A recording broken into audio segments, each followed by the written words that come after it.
এমন ভোট ভাই আমাদের দরকার নাই, যেই জায়গায় দুর্নীতি আর দুর্নীতি। আমির নিজেই অভিযোগ করলেন আরো জামাত প্রার্থীরা। এগুলো মিথ্যা নয়, প্রমাণ দিব আপনাদের। ভোট কেন্দ্রে এজেন্টরাই আগে থেকেই সিগনেচার সিল মেরে দিচ্ছে।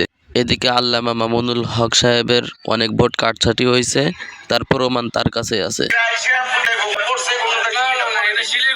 আমার দুইটা মহিলা এজেন্ট, আমার বোন এবং বাগিনের মাইরা ফালাইছে দিছে, এজেন্ট ঢুকতে দেয় নাই। দেখলেন, জামাতের এজেন্ট তাদেরকে ভোট কেন্দ্রে ঢুকতে দেয় নাই, মাইরে ফেলায় থুইছে।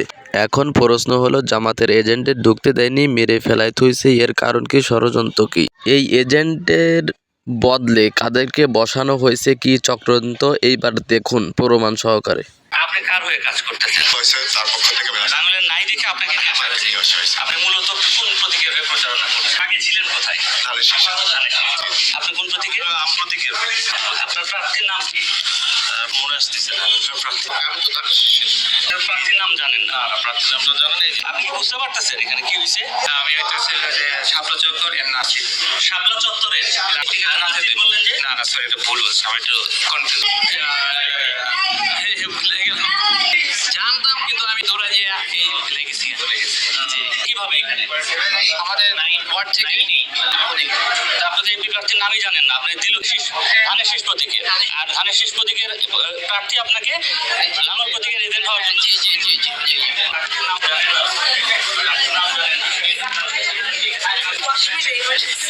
আমি প্রার্থীর নাম কি? আসলে আমার মনে নেই, তো এই জন্য দেখে নিয়েছি। কার হয়ে কাজ করছেন এখানে? হ্যাঁ, ডক্টর এম এ কাইয়ুম। লাঙ্গল প্রতীকের পোলিং এজেন্ট হয়ে ধানের শীষ প্রতীকের হয়ে কাজ করছেন? না না না, হ্যাঁ। এখন ভাই আপনারা তো দেখলেন, এর মধ্যে কে কোন দল দুর্নীতি করতেছে আপনারা তো বুঝতে পারছেন, তাই না ভাই? প্রমাণ সহকারে দেখলে আমার মনে হয় না ভাই বাংলাদেশ কখনোই উন্নত হবে, কারণ এ দেশে দুর্নীতি, চোর ছেচর বাটপারে ঘেরা। তো সবাই ভালো থাকবেন, আসসালামু আলাইকুম।